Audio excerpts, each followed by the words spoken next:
स्वागत है the deep drive में। आज हम जून 2025 के हिसाब से ईरान और इजराइल के बीच जो ये उलझा हुआ रिश्ता है उसे समझने की कोशिश कर रहे हैं। खासकर ये देखेंगे कि क्यों कोई ऑफिशियल युद्ध विराम नहीं है और इसमें डोनाल्ड ट्रंप और अयातुल्ला अली खामेनेई जैसे बड़े किरदारों की भूमिका क्या रही है। हमारे पास कुछ मौजूदा विश्लेषण और रिपोर्ट्स हैं इस पर। मकसद बस ये है कि ये जो पेचीदा अप्रत्यक्ष संघर्ष है ना, इसके अहम मोड़ और जो बड़े बयान आए हैं उनको थोड़ा आसान भाषा में समझें। बिना किसी ऑफिशियल जंग के भी ये तनाव इतना गहरा कैसे है और ये दो लोग कैसे इसे प्रभावित कर रहे हैं। ठीक है, तो चलिए इसी की तह में चलते हैं। तो पहली बात और सबसे अहम बात, ईरान और इजराइल के बीच कम से कम अभी मध्य 2025 तक कोई घोषित युद्ध नहीं है। और जाहिर है जब युद्ध ही घोषित नहीं हुआ तो फिर ऑफिशियल युद्ध विराम का तो सवाल ही नहीं उठता।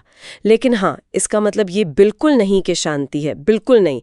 असल में पर्दे के पीछे एक तरह की अप्रत्यक्ष लड़ाई वो लगातार चल रही है। इसमें गुप्त ऑपरेशंस हैं, फिर वो प्रॉक्सी गुटों के जरिए लड़ाइयाँ हैं, जैसे सीरिया में हो गया, लेबनान में हिजबुल्लाह के जरिए, या इराक में, और हाँ, साइबर हमले भी इसी का हिस्सा हैं।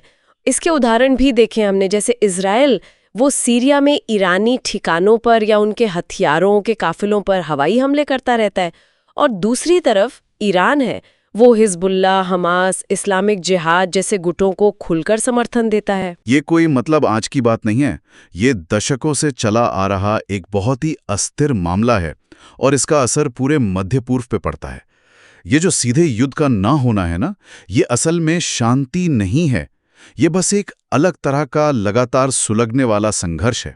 और इसका प्रभाव, जैसा आपने कहा, सिर्फ इन दो देशों तक ही नहीं रहता, ये पूरे क्षेत्र की जियोपॉलिटिक्स को उलझाए रखता है। अच्छा, इसी न युद्ध न शांति वाली स्थिति पर एक बड़ा असर अगर देखें तो डोनाल्ड ट्रंप के कार्यकाल का रहा है। उनके कुछ बड़े कदम थे, जैसे 2018 में अमेरिका को ईरान परमाणु समझौते, वो जो JCPOA था, उससे बाहर निकाल लेना। फिर 2020 में वो ईरान के टॉप जनरल कासिम सुलेमानी, उनकी हत्या का आदेश देना, और ईरान पर वो बेहद सख्त आर्थिक प्रतिबंध और राजनयिक दबाव वाली अधिकतम दबाव की नीति, जिसमें उनके तेल निर्यात को भी निशाना बनाया गया था। आज तो वो पूर्व राष्ट्रपति हैं, लेकिन रिपब्लिकन पार्टी की विदेश नीति पर, खासकर ईरान और इजराइल को लेकर, उनकी विचारों का असर अब भी दिखता है। और ये सोचने वाली बात है कि उनके वो फैसले आज भी इस तनाव को कैसे हवा दे रहे हैं। लेकिन अगर हम सूत्रों को देखें तो एक और दिलचस्प पहलू है। जहां ट्रंप की वो अधिकतम दबाव नीति का मकसद ईरान को कमजोर करना था, वहीं कुछ विश्लेषण कहते हैं कि इसने शायद अनजाने में ईरान के अंदर अयातुल्ला खामेनी के जो कट्टर समर्थक हैं ना, उन्हें घरेलू तौर पे और मजबूत कर दिया। इसने खामेनी की अमेरिका विरोधी सोच को शायद और पुख्ता करने का काम किया। एक तरह से उनकी बातों को वजन दे दिया ईरान के अंदर। हाँ, ये एक दिलचस्प पॉइंट है। तो अब आयतुल्ला खामेनी की बात करते हैं। वो 1989 से ईरान के सर्वोच्च नेता है, ईरान के सियासी और मजहबी ढांचे में सबसे ताकतवर शख्स। और उनका रुख तो एकदम साफ है, वो इस क्षेत्र में अमेरिकी और इजरायली असर के सख्त खिलाफ है। इजराइल को लेकर तो उन्होंने बहुत बार खुले तौर पे कहा है कि उसका वजूद ही नहीं होना चाहिए, यहाँ तक कि उसे कैंसर वाला ट्यूमर तक कहा है।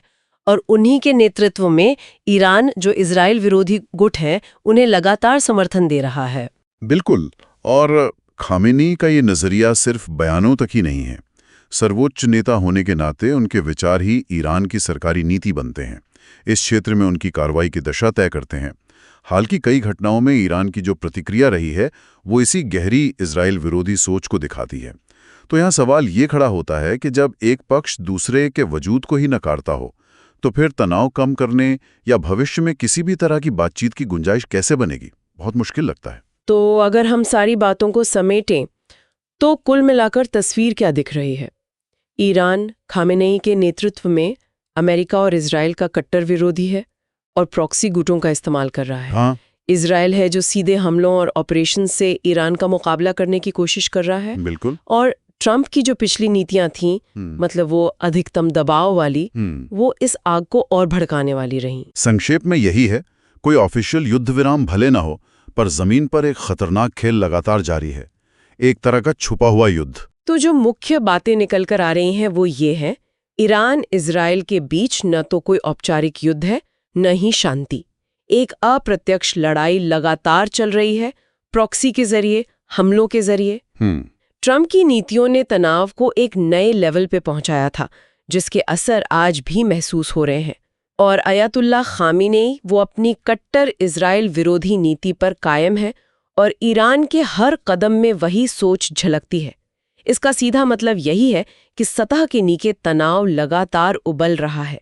ये एक बहुत ही जटिल और अनसुलझी पहेली है। और यहाँ एक सवाल शायद हम अपने श्रोताओं के लिए सोचने को छोड़ सकते हैं कि जिस तरह से ये प्रॉक्सी युद्ध चल रहे हैं और दोनों तरफ की जो विचारधाराएं हैं, खासकर इजराइल के वजूद पर खामेनेई का जो नजरिया है, वो इतनी गहरी जमी हुई हैं, तो भविष्य में ऐसी कौन सी घटना या फिर कैसा दबाव, चाहे वो अंदरूनी हो ईरान या इजराइल में या फिर बाहरी, इस बरसों से चली आ रही न युद्ध न शांति की स्थिति को वाकई बदल सकता है? ये एक बड़ा सवाल है। इस पड़ताल में हमारे साथ रहने के लिए धन्यवाद।